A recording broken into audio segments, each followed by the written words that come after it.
Today we are goal setting for 2024, and if you don't know me, I'm Elsa. I live in Ottawa, Canada. I share vlogs, lifestyle, reading and self-improvement content, and if you like the sound of that, you should definitely subscribe. And if you're not new here, thank you so much for coming back. It's good to see you. So I'm going to be talking all about what you need to do to set the best goals possible for 2024, goals that actually apply to you, that are meaningful to you, and that you're actually going to achieve. And then I'm going to talk a little bit at the end about how you can actually achieve those goals in the new year. And then I'm also going to share the goals that I'm setting. I haven't set them yet, but I'm gonna do all the steps in this video, and then I'll come back at the end and I'll tell you my goals for the new year. So we're like goal setting together. It's gonna be really fun. So starting off, you need to start with reflection. I talk about this in my how to end the year strong video and my prepping for 2024 video. So if you are interested in this, you should definitely check out both of those videos. I'll link them up here and down below. And if you want a list of prompts for reflection on the year, both of those videos do have lists of prompts that are really, really good for that. But because this video is goal setting specific, I'm gonna talk about some prompts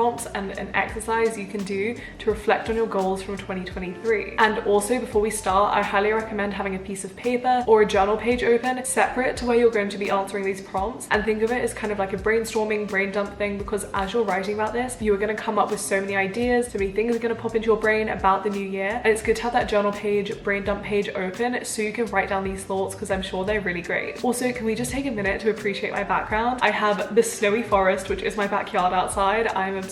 And I have the gorgeous Christmas tree. I have two cats here, which you might be getting a glimpse of, and if you see a big blanket over there, that's why. So what you're going to do is sort your goals into 4 categories: completed, still in progress, no longer relevant to me, and I didn't get to it. So for category 1, go through those goals and write down how completing each goal made you feel. How has it affected you? How has it impacted your life? For category 2, still in progress, for each goal you want to ask yourself, why do you still want to achieve this? And how you can improve or change this goal to make it more manageable or achievable. And then also ask yourself, how can you continue to work on this goal next year? For category 3, which is no longer relevant, you want to ask yourself, what were you trying to achieve? What were you thinking about when you set this goal? Why did you originally set this goal? And then ask yourself, how did your priorities change in 2023? How does this goal compare with what you value now? And then for category 4, which is I didn't get to it, ask yourself, why didn't you get to this? And why isn't it in a category that's no longer relevant? You must still care about it, but why didn't you get to it if you still care about it? So how can you change this goal to make it more manageable or achievable for you next year? Okay, the next thing you want to do is look at your values and your why. It is so important to be intentional and look inwards when we're goal setting. By doing some of the journaling we've already done, you're clearly already doing this. So you're already one big step towards this. But you need to figure out your values, that is why you want to do things, before you set your goals for the new year,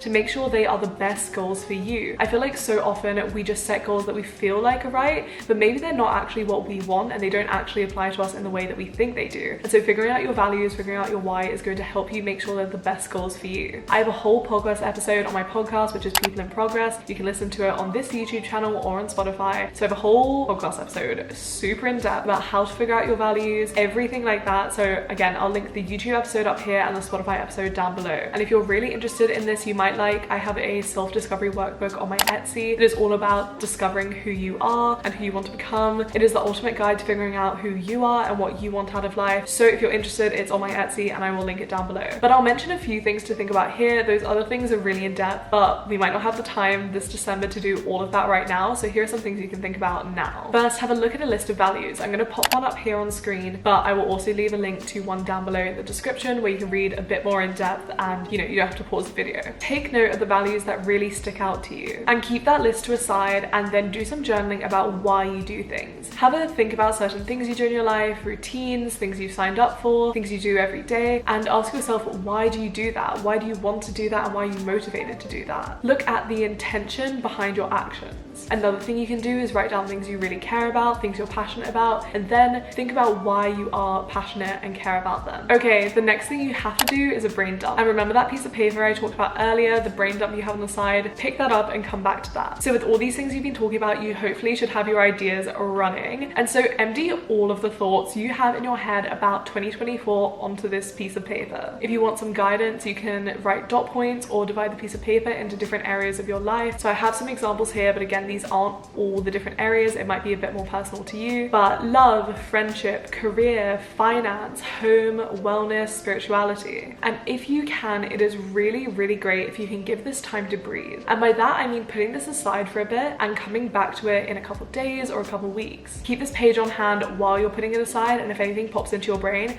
write it down. And then when you put it aside for a little bit, you can come back to it and see if these things are still feeling relevant to you. This means your goals aren't just of the time you wrote them, they're relevant to you in the long run, and we can try and make sure of this by putting it aside for a short amount of time, or at least however much you can before the new year or whenever you want your goals to be set. Okay, we are finally into the fun bit. We are gonna set our goals for 2024. I like to set my goals on Notion, and I'll pop up my Notion template. I actually am gonna share this on my Etsy if you want to check it out. It'll be a template so you can just download it and use the exact one that I'm using. That will be in the description as well, so make sure to check it out. This template really helps you be very, very clear about your goals, and then also very clear about how you're going to achieve them by breaking them down. But again, you don't need the template. I love it and I hope you guys love it, but you can also do these things as just actions in however you prefer to set goals. Okay, so start off by looking at your brain dump and trying to form them into ideas, into goals you might want to achieve. And then as you're forming these goals, think that each goal should have a why behind it. So in my Notion page, I have a little bit, again, I'll pop it up, where you can write the sort of why behind each goal, why you want to achieve it. And to me, it just makes me feel more intentional, and I sort of understand why I'm doing each goal. And then if I don't understand it, why am I doing that goal? Maybe it shouldn't be on my list, maybe it shouldn't be my top priority. Writing about the why behind your goal, your values that match up with your goal, make sure that all your goals are really important to you. Each goal should also have actions. This is also built into my Notion page. I do it in a Kanban board. But the new year can be a time of dreaming really big, which is so great and I love it. But when it comes down to it, write a book or some other lofty goal can just feel too big and too far off when it comes down to doing the actions in every single day. So what you want to do is break down your goal into smaller actions. These can either be tasks that make up the goal or tasks that are adjacent to achieving the goal. With writing a book, writing every day is a task that makes up the goal, but say cleaning your office so you feel more productive is a task that's adjacent to the goal. They are both equally important, but it's worth thinking about both types of tasks. And like I said, I'll show you how I've set this up in the Notion page, which again, you guys can use if you want to. Okay, so that is how I set and organize my goals, but how do you keep your goals front of mind throughout the year? You will not achieve your goals if you don't remember them, and keeping them front of mind is super important. So how I do this is through check-ins. Have weekly check-ins with yourself about your priorities, about your values, and about your schedule. These things might change over time. So whether it's a weekly check-in, a monthly check-in, quarterly, mid-year, I like to do mainly monthly check-ins, and then I do a big mid-year check-in, which I have a video all about that on my channel. This keeps your goals really relevant to you, make sure they're top of mind, make sure they're still in line with your life, and also you don't know how things might be in 6 months. You can't plan ahead for everything, so things might change, and it means you can change your goals as you go. They don't have to be static. The other thing you have to do is to track your goals. This is linked very closely to the actions you just created. So for these actions for your goal are the things you can do every day, every week, every month that help you achieve that goal. So make a way to track them so you can see everything you've done,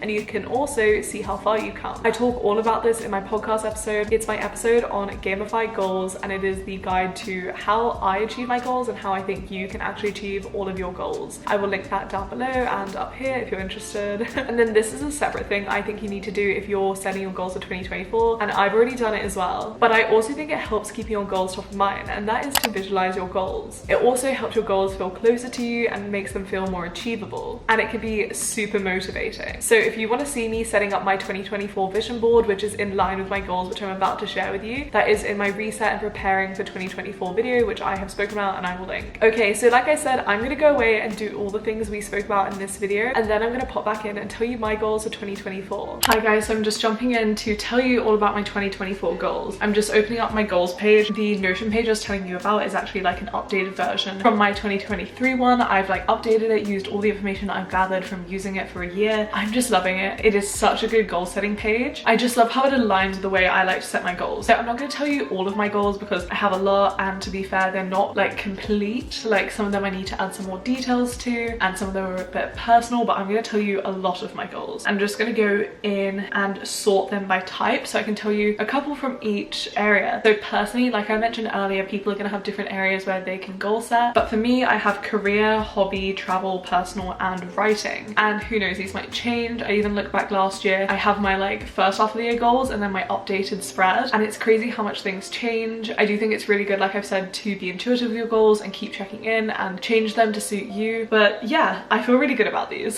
So first, some career ones. I want to learn how to color grade. That's something to do with video editing, and it's not something that I know a lot about. I also think the program that I currently use to edit isn't the best for it, but I do want to learn how to do some proper color grading and, I don't know, maybe make some videos a bit more aesthetic. Another thing I really want to do is hit 100,000 subscribers on YouTube. I cannot believe I am saying that. That seems crazy, and when I started my YouTube channel I didn't even know that was a possibility. We are at 90 something thousand subscribers right now, which again is just unbelievable. I cannot believe that number of people, you guys, are watching my videos and that I am able to do this, and so I just want to say thank you so much. Yeah, I would love to reach 100,000 subscribers in 2024. Statistically, this should happen, like not too far off in the future, but I don't want to set any bigger number goals because I don't love setting number goals because you can do everything right and you still don't know what will happen. Number goals for like YouTube and like social media stuff, that is. But this is something just absolutely unbelievable to me, so I wanted to put that in there, even though statistically it should happen and that's not a reach goal. Okay, I want to read 52 books. I have read over 52 books. In fact, I think I've read over 60 books this year, but I did the same goal last year, 52 books, and this year, 2023, is the most books I've ever read before. I don't know how many books I'll read next year, but for me, reading is definitely a personal enjoyment thing, and I just like to aim for 52 books. Hopefully we'll go over that, but if I don't, I think that's a really good goal to aim for every year for me personally. Obviously everyone reads differently. I also want to read some books in some new genres, maybe genres I've read from before, like historical or mystery or thrillers, but I want to read more of them and figure out what I like in each genre, because I used to think I didn't like historical books, and then I've read some other books and I think I do. It's just like you need to read more of a genre to figure out what you like. So I want to work on diversifying my reading, particularly in terms of genre, so if you have any book recommendations, leave them down below. I want to read 4 non-fiction books. This year my goal was 3, and I think I'm gonna hit that goal, but I'm still in the middle of my last, well, towards the end of my last non-fiction book, so it has been like a quote-unquote harder goal to reach because I'm still not done yet and it's nearly the end of December. But I think if I stay on top of this throughout the year, I can really reach this goal. That's just 1 a quarter, and I don't really like to rush through non-fiction books. I like to read them slowly and absorb, but I think if I make a habit of doing it every day, I'll easily be able to complete this goal, even though it's more than what I did this year. I want to plan a trip to Australia. If you don't know, I'm Australian. Most of my family is back there, so I want to work on planning another trip back to Australia next year, and I would love to go visit some other countries like down in Southeast Asia while I'm in Australia, so I really want to plan that trip next year. I also really want to go to Quebec City, which is something I've been seeing so much about this Christmas time, and I really want to go maybe next Christmas to Quebec City, but I have that on there as a travel goal. This year one of my goals that I did not get to was learn how to drive, so I specified that goal, and next year I want to get a G2 license. That is the first in the graduated system in Ontario. That was a really big priority this year, but then something else came up that's a higher priority that I'm going to tell you about in a second, and so I've been really more focusing on the other thing, and the driving license thing kind of fell to the back burner. But that is because we've been working on getting PR, so next year I want to get PR for Canada. PR is permanent residence. We've been taking exams and submitting things and getting everything organized to submit it in the new year, and then yeah, so in the new year I want to actually get permanent residence, but at the end of this year I've kind of been working towards that, if that makes sense. Some other things I want to do are writing related, just to do with different projects. I want to get to certain spots of them. I wrote a sort of 0 draft and then got halfway through a first draft for one of my projects. I did that 50,000 words in NaNoWriMo, which was so great. I think I want to do a couple more drafts in this one project, and then I also want to move into the next books in that like little series. That is a fantasy series. I also want to work on a contemporary romance series I'm thinking about. And then another thing I really want to do for writing, and I've been talking about this with Jake, there are so many beautiful forests and mountains and nature and like cabins around here. Next year I would love to do a bit of a writing retreat where we just go to a cabin for like 2 days and I just do writing, like no phones, anything, a real digital detox, just play like board games, cook, spend time in nature and write. So that is one of my goals, is to plan and do a writing retreat next year. I've told you a couple of the goals. I think I have 27 goals total, but a lot of them need to be clarified. It's really important to write this list and then feel free to go over it and over it and over it. You don't have to write them and then never change it. It is okay for the list to be fluid. But that is some of my goals for 2024. I'm so excited for 2024 and I hope you guys are as well. Please do comment down below one of the goals you're working on, and yeah, back to me in the past. Thank you so much for watching. I am so excited for 2024 and I would love to hear a goal that you guys are working on next year. Comment it down below. I genuinely would love to hear it. And don't forget, if you are interested, I do have my Notion goal setting template on my Etsy, so you can check that out below. And if you did like this video, please do like and please do subscribe, because I'd love to see you guys next time.